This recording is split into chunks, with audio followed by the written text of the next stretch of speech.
3, 2, 1, hack. In a fighter squadron, our briefings start on time. I join you today to share some ideas that I've used as a fighter pilot, that I've used as a business leader, for how we get a team aligned and flying in formation, and see if we can apply some of those ideas as you continue to build on this great partnership you have between your team. As a fighter pilot and an entrepreneur, I'm particularly passionate about this concept of peak performance. How is it that fighter pilots achieve peak performance in a rapidly changing, complex environment flying jets?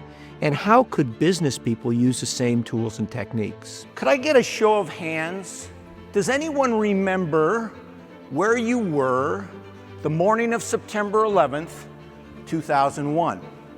And my first reaction was probably the same as many people in this room. I said, my gosh, how can I help?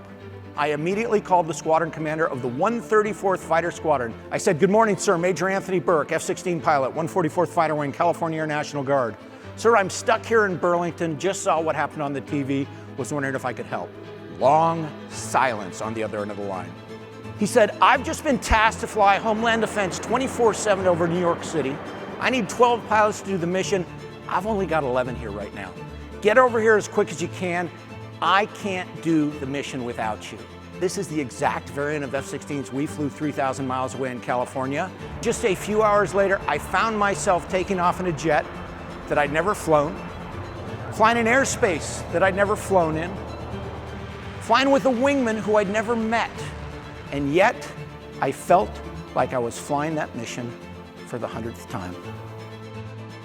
That's the power of the training and the standardization we've developed, that you can plug and play people anywhere in the world under the most challenging circumstances and get them up to speed and execute at a high level like that.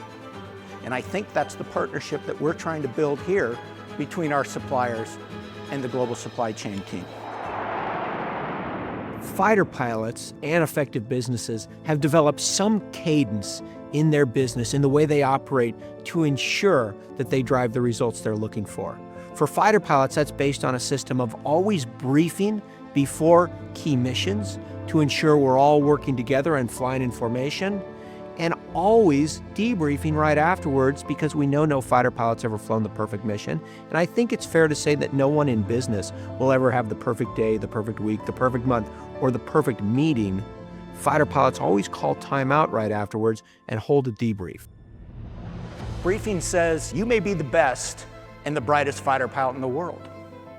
You could have the greatest ideas or tactics in your head.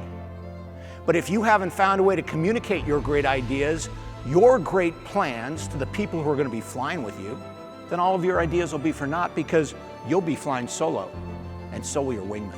And that's why when fighter pilots get ready to fly any kind of mission, whether it's a 1-hour training mission or a 6-hour combat mission, even though we've been preparing for hours for our missions, fighter pilots always sit down and hold a briefing to ensure that when we walk out the door, jump in our cockpits, put on our helmets, and start engines, that we are going to be aligned, that we're going to be flying in formation, that we're going to execute at the mission at the highest possible level. And I think in both of our worlds that the mission's going to be safe.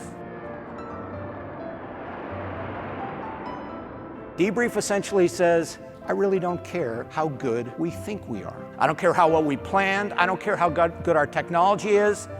And quite honestly, I don't care how well yesterday's mission went. The fact is, at the end of the day, at the end of the mission, no fighter pilot has ever flown the perfect mission. And that's why when fighter pilots are done executing our missions, we always hold a debrief.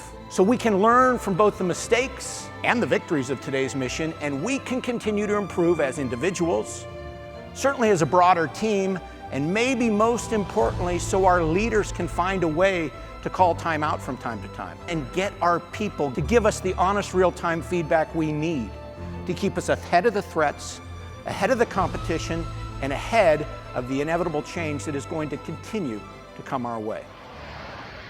Mach 2 is all about figuring out how do fighter pilots achieve results in a rapidly changing, complex environment flying jets, and how can business people use the same tools.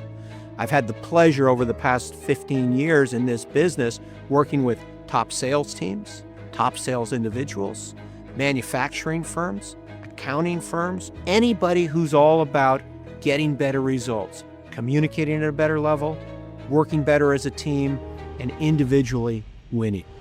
When you go back to work next week, please don't think about this concept of debrief as something that could only work in a fighter squadron. Think about how you can either introduce, or my guess is much more likely, raise the bar on the way we are giving and receiving feedbacks with our partners. Debrief is the most powerful tool in the world to help accelerate the experience of a team, and I think it's the most powerful tool in the world to help you on this journey and working as a team.